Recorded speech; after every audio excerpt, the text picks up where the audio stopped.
Students, आज हम lecture 7 में पढ़ेंगे किसके बारे में। अभिक्रिया के प्रकार हमने पढ़ लिए थे, 5 प्रकार के थे, संयोजन, वियोजन, विस्थापन, द्विविस्थापन और बाद में हमने उपापचयी अभिक्रिया पढ़ी थी। अब हम टाइप्स ऑफ रिएक्शन, हम आधार चेंज कर रहे हैं कि आपने उस अभिक्रिया के दौरान हीट गेन देखा या हीट लॉस देखा, मतलब ऊष्मा प्रदान की या ऊष्मा निकली वहां से। तो उस हिसाब से 2 प्रकार की अभिक्रिया होती हैं। टाइप ऑफ रिएक्शन मतलब अभिक्रिया के प्रकार 2 प्रकार की हैं। एक होती है ऊष्माक्षेपी अभिक्रिया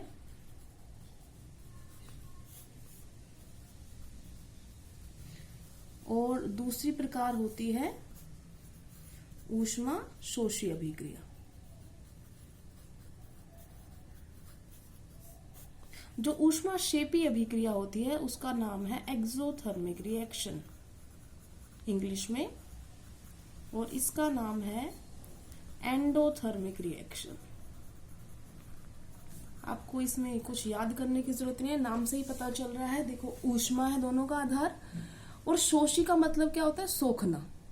इसका मतलब वह अभिक्रिया जिसके दौरान ऊष्मा एब्जॉर्ब की गई है, ली गई है।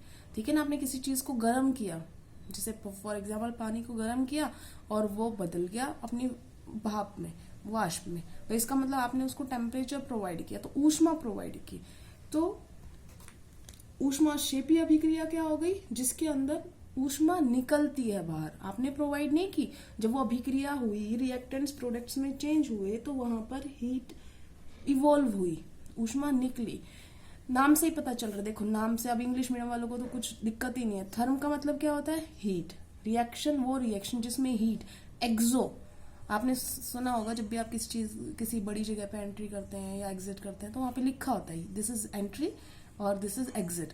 तो एंट्री का मतलब क्या होता है? अंदर आना, और एक्सो एग्जिट वाली स्पेलिंग याद करो, उसमें आता है EXIT, वहीं से आ रहा है। एक्सो मतलब बाहर।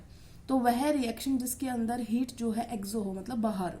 और इसमें देखो थर्मिक रिएक्शन एंडो, एंट्री वाला याद करो EN, एंडो मतलब अंदर। तो इसका मतलब वह रिएक्शन जब हीट जो है वो दी जाए। तो अब इसका एग्जाम्पल समझते हैं, फिर अच्छी तरीके से समझ में आ जाएगा। ऊष्माक्षेपी अभिक्रिया जिसके अंदर से हीट निकलती है। आपने कभी भी सफेदी को पानी में मिलाया हुआ देखा होगा? मटका गर्म हो जाता है, होता है कि नहीं होता है? क्यों होता है? क्योंकि उस वक्त ये अभिक्रिया, जैसे ही ये चूने का पानी बनेगा, कैल्शियम हाइड्रोक्साइड बनेगा, साथ में कुछ और भी इवोल्व होता है, that is heat. Heat evolve होती है। तो कई बार मटका फट भी जाता है अगर प्रॉपर केयर ना रखी जाए तो वो हीट जो होती है, ऊष्मा जो है, वो इस रिएक्शन के दौरान उत्पन्न हुई है। ठीक है ना, बाहर निकली है। तो ये ऊष्माक्षेपी एक्सोथर्मिक रिएक्शन का एग्जाम्पल हो गया। ऊष्माशोषी, शोषी के तो बहुत एग्जाम्पल आपने। प्रकाश संश्लेषण है। प्रकाश संश्लेषण जो होता है वो क्या होता है? सूरज की रोशनी चाहिए ना, उसी तरीके से अगर हम बायो एग्जाम्पल लें तो इसमें जो आप खाना खाते हो, ग्लूकोज टूट जाता है CO2 और H2 में। इसी का एग्जांपल लिख रही हूँ बेटा, इस वाली रिएक्शन का, इसका लिख रही हूँ। पहला ये लिखा ना, दूसरा मैं लिख रही हूँ C6H12O6। ग्लूकोज है, आप खाना खाते हो, सांस लेते हो तो ऑक्सीजन आई, तो किस में कन्वर्ट हो जाता है? पानी में और CO2 में।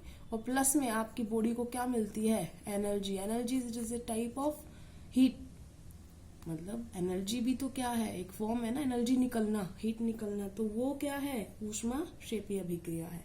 एंडोथर्मिक एग्जाम्पल देख रहे हैं, आपने चूना पत्थर सुना है?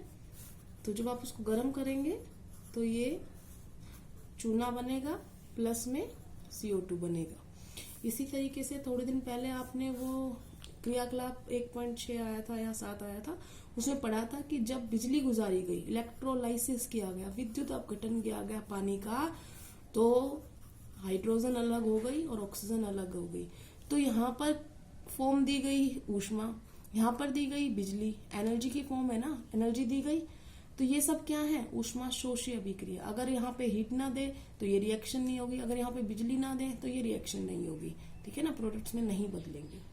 उसके बाद आते हैं हम अगले टॉपिक पे, जो है बहुत इंपॉर्टेंट, पेपर में मोस्टली पूछा जाता है। एक है संचारण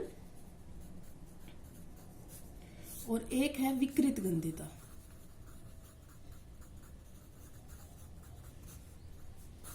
बेटा संक्षारण को इंग्लिश में बोलते हैं कोरोजन, और विकृत गंधिता को बोलते हैं रेंसिडिटी।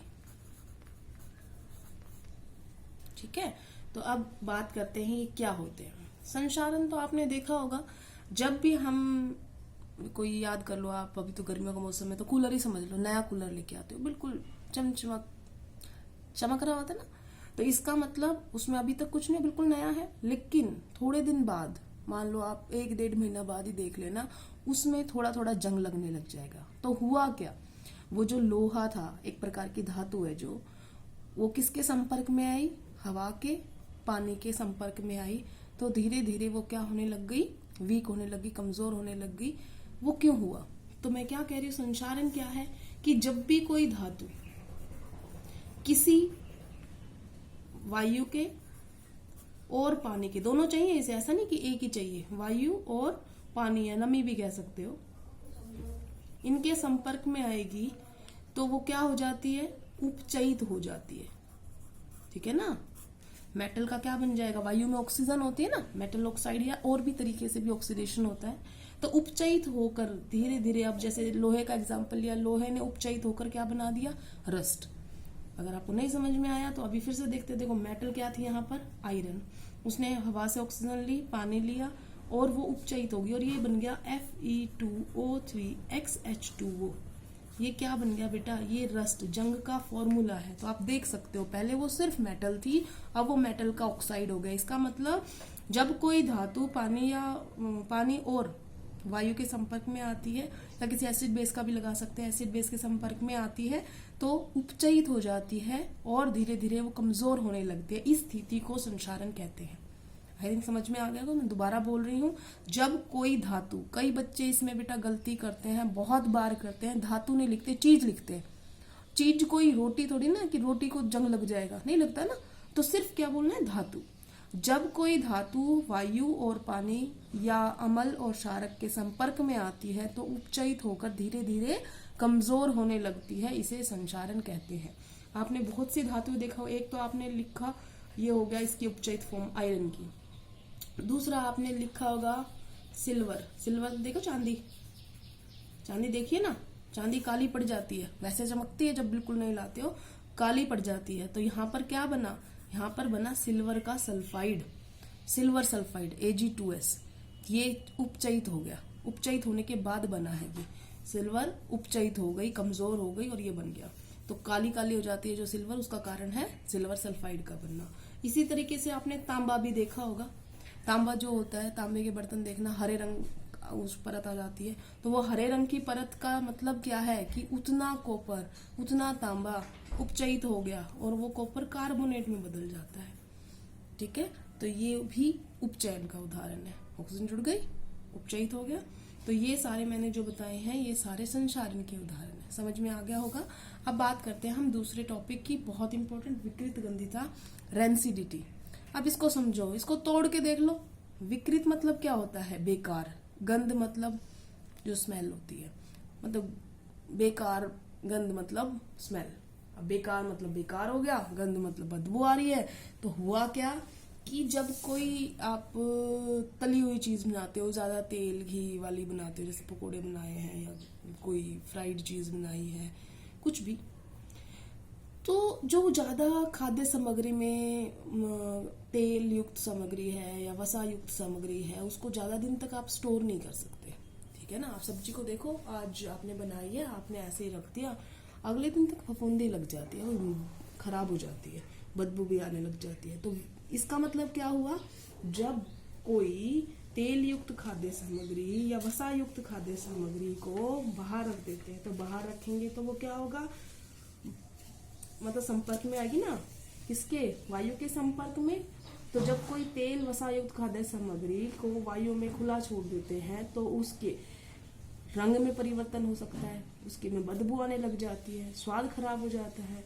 तो ये सब क्या हुआ, ये ऐसी स्थिति है जो उसके उपचयन के कारण हुई थी।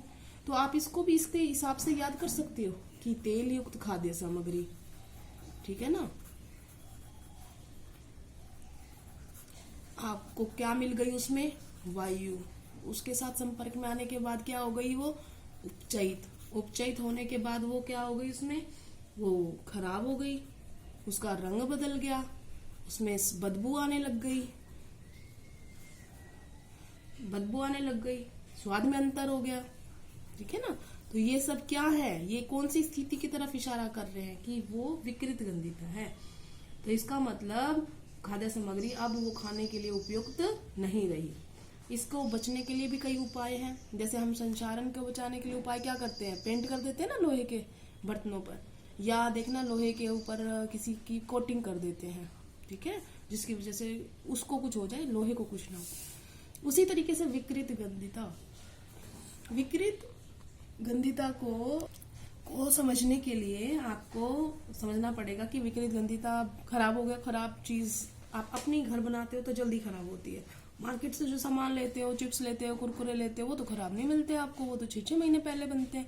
तो क्या ऐड किया उनके अंदर, विकृत गंधिता से बचाने के लिए उनके अंदर डाले जाते हैं बेटा एंटीऑक्सीडेंट्स।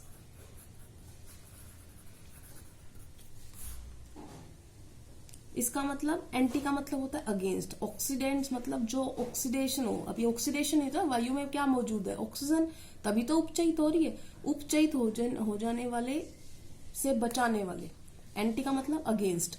तो उससे बचाएंगे तो ऑटोमेटिकली चीज क्या नहीं होगी, खराब नहीं होगी। तो वैसे ही जैसे पैकेटों में जो चिप्स कुरकुरे होते हैं उसमें नाइट्रोजन गैस भरी जाती है और ऑक्सीजन को निकाल देते हैं। तो वो जो गैस भरी होती है जिसकी वजह से वो बहुत फुला फुला लगता है, वो कौन सी गैस है, नाइट्रोजन गैस है। और नाइट्रोजन गैस जो होती है वो खाद्य सामग्री से क्रिया नहीं करती। उसी तरीके से बेटे हिंदी में इसको बोलते हैं प्रतिऑक्सीकारक।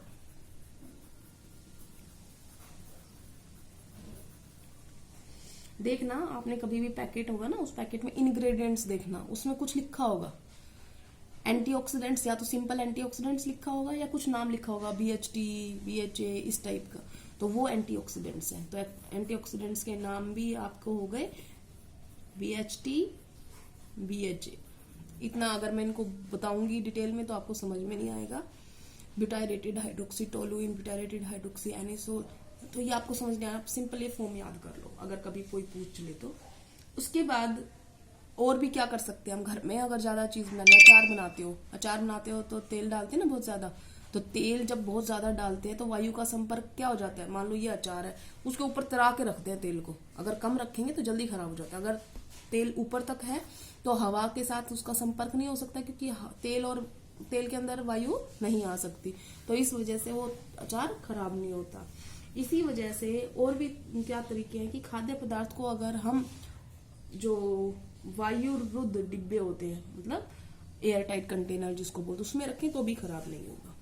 तो आज हमारा पूरा लेसन समाप्त हो गया है। कल से हम बाहर जो NCERT के क्वेश्चंस होते हैं वो करना शुरू करेंगे। Thank you class.